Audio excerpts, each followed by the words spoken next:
大家好，我係 Fanny 啊。今條片咧，希望可以同大家講下喺加拿大讀 college 嘅經驗嘅。咁我上一條片咧就分享咗我返學校嘅時候有啲乜嘢嘅體驗啦，譬如上堂係點樣啦，都俾咗少少基本嘅 background 大家咧係關於喺加拿大讀 college 嘅。咁今條片咧就主要講返多啲 academic 嘅嘢啦，例如成績啊、workload 之類此類嘅嘢啦。咁大家有興趣睇嘅話咧，記得要睇到最後啊，同埋睇之前咧記得 subscribe 我，同埋撳返個叮叮鐘啦。咁我以後出片咧，大家就可以第一時間睇到噶啦。咁首先講下我 total 有幾多科要讀啦。咁我呢一個咧係一年嘅 postgraduate certificate 嘅 program 嚟嘅。咁 total 就有2個 sem 啦，同埋一個 co-op 嘅 work term 嘅。咁我第一個 sem 咧就 total 有7科要讀啦，有6科都係計分啦，然之後1科咧係 pass or fail 嘅。咁 pass or fail 呢一科咧就係叫做 workplace preparation 啦，就係教你寫 resume 啊、寫 cover letter 啊、點樣去 interview 咁樣啦。咁佢呢一科嘅 assignment 基本上就係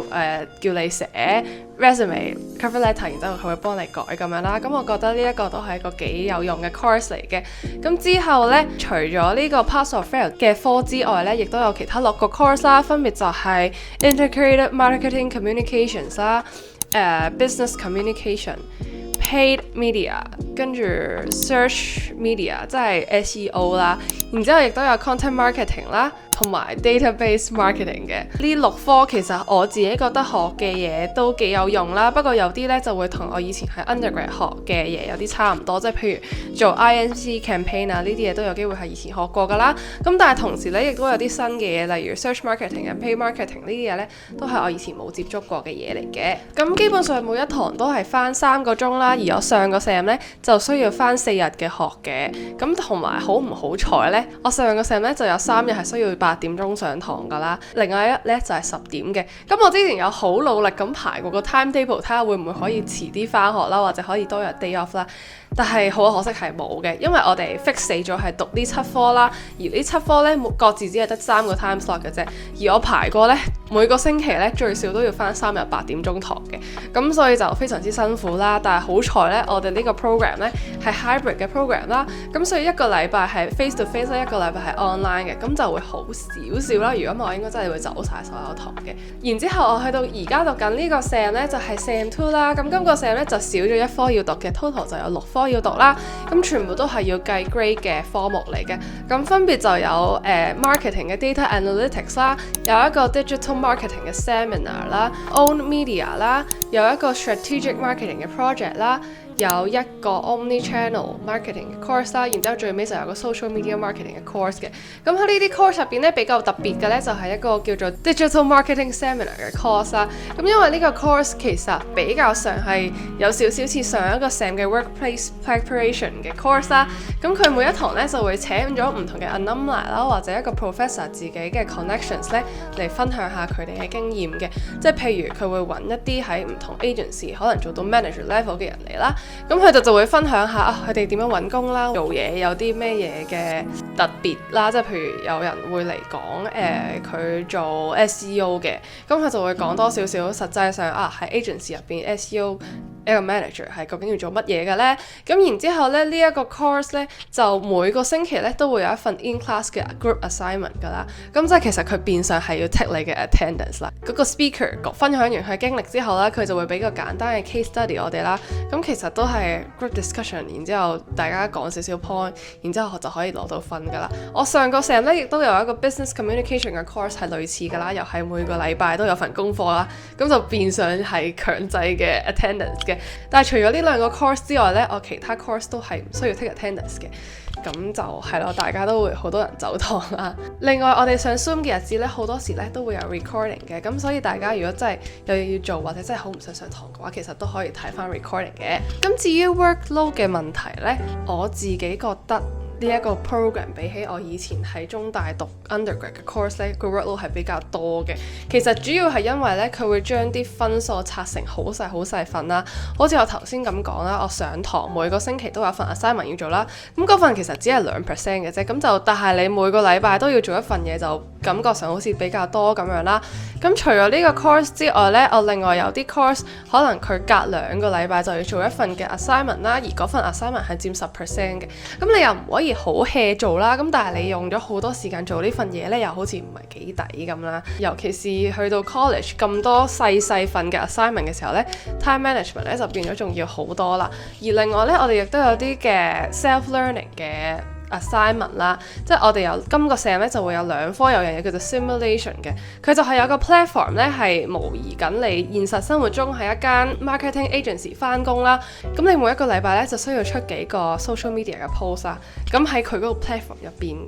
假咁樣出啦，去到最尾咧就會根據你嘅 performance 去俾分嘅。咁呢樣嘢佢係冇一個好 set 死嘅 deadline 啦，但係如果你一直堆晒去學期尾先做咧，就會好辛苦啦。咁所以變咗你每個星期都要做嗰份嘢咧，同埋好靠大家嘅自律嘅。咁除此之外咧，我哋亦都比較多 group project 啦。我上個 sem 嘅時候有7個 course 啦，好似有4-5個 course 都係需要做 group project 嘅，而今個 sem 都係類似咁嘅比例啦。而好彩咧，我哋大部分嘅 group project 都可以自己揀 group 嚟嘅。咁我上個 sem 就有幾多唔係幾愉快嘅經歷啦，同其他 group 嚟，咁始終大家都係第一次識，唔知嗰個人係點啦，咁所以就變咗可能有啲辛苦啦。咁但係去到今個 sem 大部分 course 都可以自己揀 group 嚟嘅時候呢，個體驗就比較好好多啦。咁最尾去到好多人都會好好奇嘅地方呢，就係成績呢樣嘢啦。究竟呢讀 college 會唔會爛 grade 呢？定係話好輕鬆呢？我只可以話，如果你要順利畢到業嘅話，係一啲都唔難嘅，因為我哋做 assignment 啦，我好老實講，我唔係盡到100% 嘅努力去做所有嘅 assignment 啦，我都係可能 hea 住咁做啦，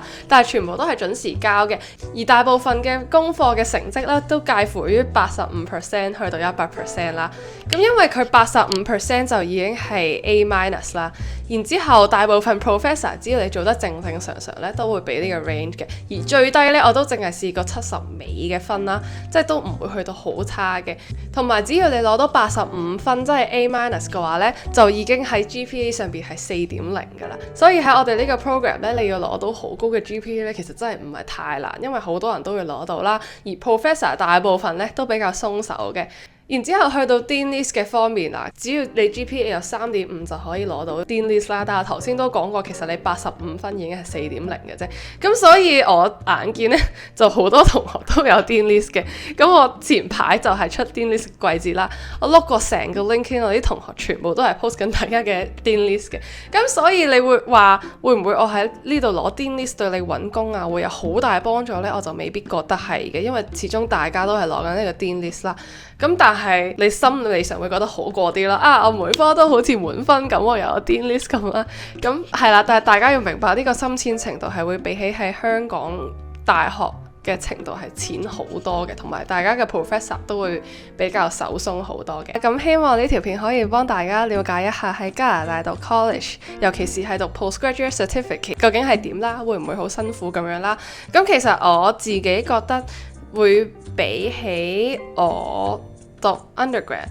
又唔係真係辛苦嘅，因為始終佢每樣嘢都唔係好難做啦，咁我未必需要花好多時間去做一樣嘢啦。但係佢因為好多唔同嘅 deadline 啊，即係譬如我每個禮拜都有2-3個 assignment 或者 quiz 咁樣啦，咁變咗我每一個禮拜都要好勤力咁去清咗嗰一個禮拜嘅 assignment 啦。但係譬如以前我喺香港讀大學嘅時候，我可能有幾個禮拜都係 hea 緊嘅，跟住去到臨考試或者臨完 sem 先至努力做嘢嘅，咁其實係一個完全唔同嘅模式嚟㗎啦。咁但係我自己覺得你要攞到好成績喺呢一度係比較簡單㗎啦。咁如果大家對於讀 college 有其他嘅問題呢，歡迎喺 comment section 嗰度話俾我知啦。或者如果你而家喺度讀緊嘅話呢，都可以喺下邊同我 say 個 hi， 可以交流下心得嘅。今條片就去到呢度啦，希望大家中意啦。如果大家中意嘅話呢，就記得要 like、comment 同埋 subscribe 同埋 share 俾一啲想嚟加拿大讀書嘅朋友仔啦，或者喺度讀緊書嘅人嘅。因為你哋嘅支持呢，會成為我好大嘅動力啦，去拍更多更好嘅片啦。